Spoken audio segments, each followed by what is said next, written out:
할렐루야. 오늘은 4월 28일 주일입니다. 오늘 우리에게 주신 하나님 말씀은 시편 103편 17절 말씀입니다. 제가 봉독하겠습니다.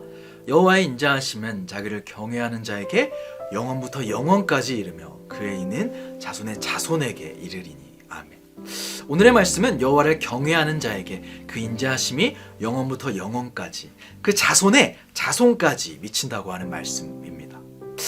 성도 여러분, 여러분들은 이렇게 내 자손의 자손까지 하나님을 경험한 사람을 생각하면 누가 떠오르십니까? 저는 당연하게도 아브라함이 떠오르는 것 같습니다. 우리는 아브라함을 생각하면 대단한 믿음의 사람이자 자기 자식을 하나님께 바친 순종의 인물로 생각합니다.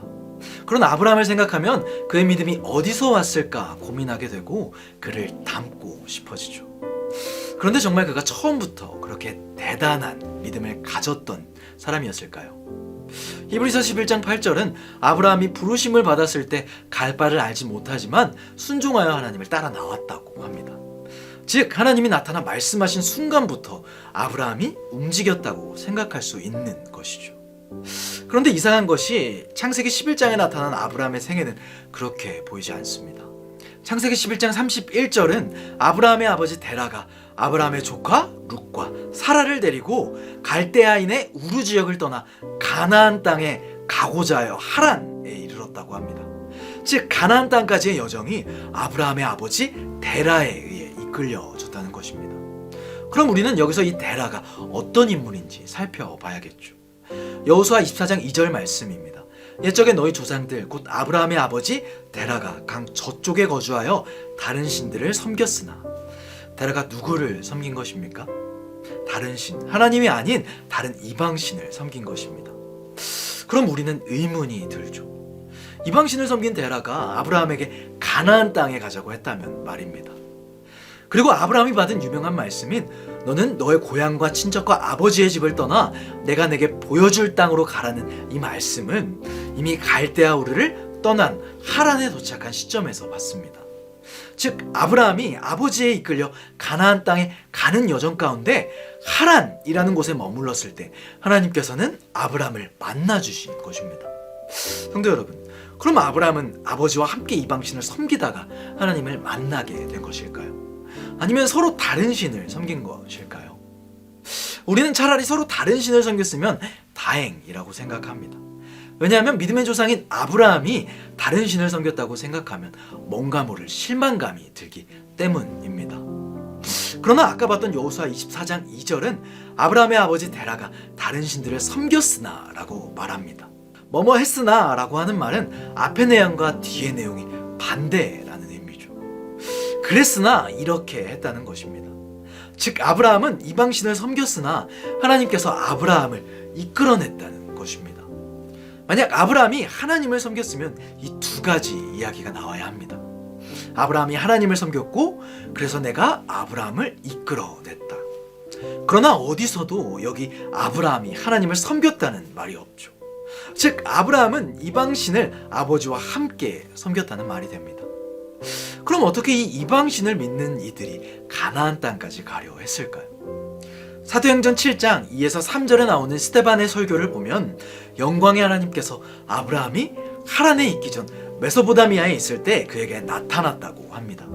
즉 아버지와 함께 가나안의 여정에 나서기 전 갈대아인의 우르에 있을 때 하나님께서 아브라함에게 나타나셨다는 것입니다.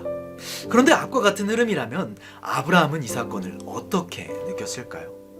그는 분명 깜짝 놀랐을 것입니다. 이방신을 섬기고 있던 아브라함에게 누군가 나타나 고향과 친척과 아버지의 집을 떠나 내가 내게 보여줄 땅으로 가라고 하니 말입니다.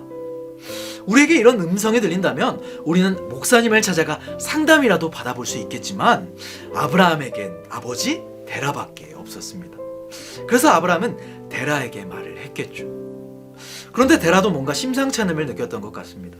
아브라함이 뭔가 다른 존재를 만났다는 것을. 그도 이방신을 섬겼기에 어떤 종교적인 신앙심이 있었던 것 같죠. 그래서 데라의 주도로 인하여 아브라함은 가나안의 여정을 시작하게 됩니다. 우리는 이 아브라함의 스토리를 통해 깨닫게 되는 것이 있습니다. 아브라함이 처음부터 대단한 믿음을 가진 사람이었습니까? 아니요. 그는 하나님조차 모르던 사람이었습니다. 심지어 이방신을 섬겼던 사람이었죠. 그러나 그런 아브라함은 처음 부르심을 받았을 때부터 간절한 마음의 소원을 들어주시는 하나님을 보고 또 부끄러운 일을 해도 자신을 포기치 않으시는 하나님의 모습을 보며 깨닫게 된 것이죠. 그분은 자신의 백성을 끝까지 사랑하신다는 것을. 오늘 시편에 나왔던 여호와를 경외하는 자의 경외를 그냥 하나님을 두려워하는 것, 하나님을 무서워하는 것으로 우린 생각합니다. 그런데 경외는 그런 것이 다가 아닙니다. 경외는 여호와의 성품을 경험한 자의 공경으로부터 나오는 태도입니다. 아브라함이 이삭을 바칠 때 하나님이 두려워서 이삭을 바친 것일까요? 아닙니다. 그것만으로는 아브라함의 이 믿음을 설명할 수 없죠. 우리는 너무나도 쉽게 이 경외라는 말을 사용합니다. 내가 당신을 경외하겠다고 말하죠. 그러나 경외는 스스로 할 수 없는 것입니다. 내가 하겠다고 할 수 없는 것이죠. 경외는 하나님을 경험한 사람이 살게 되는 삶의 방식입니다. 그 성품을 알기에 자연스레 그런 삶이 사라지는 것이죠. 내가 사는 게 아니라 사라지고 살게 되는 것입니다. 바라기는 그 하나님의 성품을 경험함으로 하나님을 경외하는 삶을 살게 되는 저와 성도님들이 되시길 바랍니다. 그런 삶으로 포기치 않으시는 하나님의 인자하심을 영원부터 영원까지, 자손에서 자손까지 누리게 되는 저와 성도님들이 되시길 소망합니다. 기도하겠습니다. 하늘에 계신 우리 아버지여, 이름이 거룩히 영임을 받으시오며 나라가 임하시오며 뜻이 하늘에서 이루어진 것 같이 땅에서도 이루어지이다. 오늘 우리에게 일용할 양식을 주시옵고 우리가 우리에게 죄 지은 자를 사하여 준 것 같이 우리 죄를 사하여 주시옵고 우리를 시험에 들게 하지 마시옵고 다만 악에서 구하시옵소서. 나라와 권세와 영광이 아버지께 영원히 있사옵나이다.